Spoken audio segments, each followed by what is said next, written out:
السلام علیکم ورحمۃ اللہ وبرکاتہ۔ میرے پیارے اور عزیز دوستو، آج کا ویڈیو جو میں آپ کے سامنے پیش کرنے والا ہوں یہ انتہائی افسوسناک ویڈیو ہے۔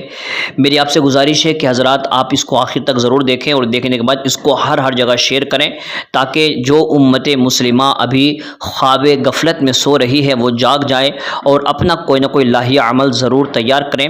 دیکھیے معاملہ یہ ہے کہ آپ نے کچھ دن پہلے دیکھا ہوگا کہ سونو نگم جو کہ ایک سنگر تھا، اس نے اذان کے خلاف آواز اٹھائی تھی اور آخر میں اس کو منہ کی کھانی پڑی، ذلیل ہوا، رسوا ہوا اور کووڈ-19 کے ٹائم پہ وہ آدمی دبئی میں پھنسا، پھر وہاں جا کر اس نے قرآن پاک کی آیتیں سیکھی اور بہت ذلیل ہوا تھا وہ آدمی۔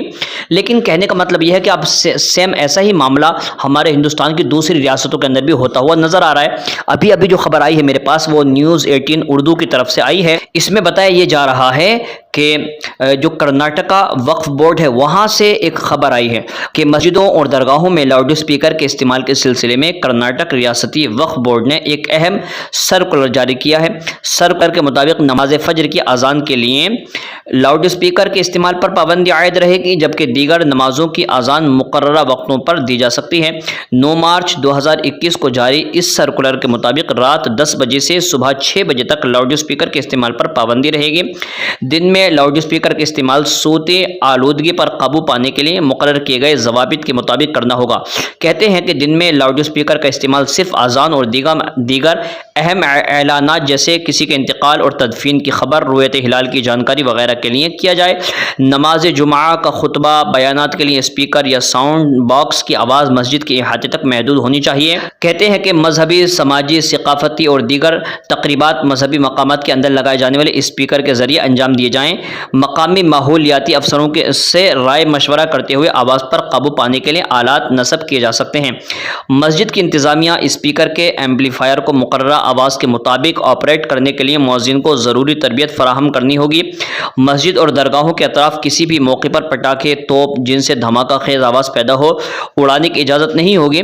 سرکولر میں یہ بات بھی کہی گئی ہے کہ مسجد اور درگاہوں کے احاطے میں پھلدار درخت لگائے جائیں، اگر ممکن ہو تو جانوروں اور پرندوں کے لیے پینے کے پانی کا انتظام بھی کرنا چاہیے۔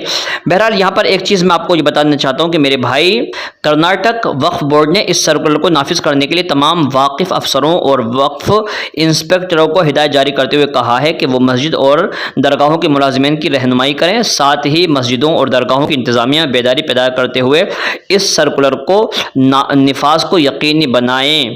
اب یہاں پر کہنے کا مقصد یہ ہے مسلمانوں کہ آپ کو اللہ رب العزت نے یہ بہت ہی شاندار موقع دیا تھا کہ آپ فجر میں جاگیں، جاگنے کے بعد تھوڑی دیر آپ جو ہیں واکنگ کریں یا پھر آپ جو ہے ذکر قرآن کریں، دوسرے کام کاج کریں، کیونکہ فجر کے وقت میں روزی تقسیم ہوتی ہے۔ اگر آپ ایسے وقتوں میں سوتے رہیں گے تو غیر اس کا فائدہ ضرور اٹھائیں گے۔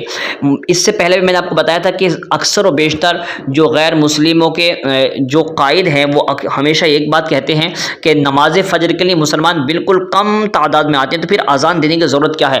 مطلب غلطی ہماری ہے، اگر ہم لوگ کثرت سے آنا شروع کر دیں گے تو یہ اذان کی جو پابندی کی بار بار آواز اٹھتی ہے نہیں، کبھی نہیں اٹھے گی۔ مگر یہ بات بالکل صحیح ہے، اس میں کوئی شک و شبہ کی گنجائش نہیں ہے کہ مسلمانوں کی اتنی بڑی بڑی بستیاں ہوتی ہیں، لیکن اگر فجر کی نماز کا جا کر کے جائزہ لیا جائے تو وہاں پر مشکل سے 2-3 صفیں ملتی ہیں۔ تو پھر کہنے والا یہ کہتا ہے کہ جب آنے ہی 2 صفیں ہیں، آنے ہی 3 صفیں، تو پھر اذان دینے کی ضرورت کیا ہے؟ وہ تو اپنے وقتوں پر آ ہی جائیں گے۔ مگر میرے بھائی یہ بات ضروری ہے کہ دیکھیں اذان دی جاتی ہے تو وہ لوگ جو نہیں اٹھتے ہیں وہ بھی اذان کی آواز سے اٹھ جاتے ہیں، اور اس سے صرف مسلموں کو ہی نہیں بلکہ غیر مسلموں کو بھی فائدہ ہوتا ہے۔ جو لوگ جلدی اٹھنا چاہتے ہیں ان لوگوں کے لیے بھی بہت آسانی پیدا ہو جاتی ہے۔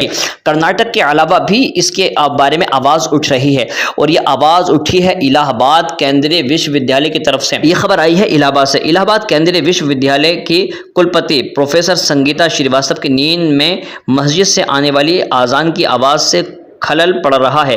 اس سمبند میں انہوں نے سموچت کارروائی کی اپیکشا جتائی ہے۔ اپنے پتر میں کلپتی نے کہا ہے کہ سول لائنز میں کلائب روڈ استھت ان کے نواس کے قریب مسجد سے مائک کے ذریعے صبح قریب 5:30 بجے اذان ہوتی ہے۔ مائک کے ذریعے کی جانے والی اذان کی آواز سے ان کی نیند ٹوٹ جاتی ہے۔ سول لائنز پریاگ راج میں دھونی پردوشن وشیک شکایتی پتر میں انہوں نے کہا یہ بھی اسپشٹ کیا ہے کہ یہ کسی بھی دھرم، جاتی،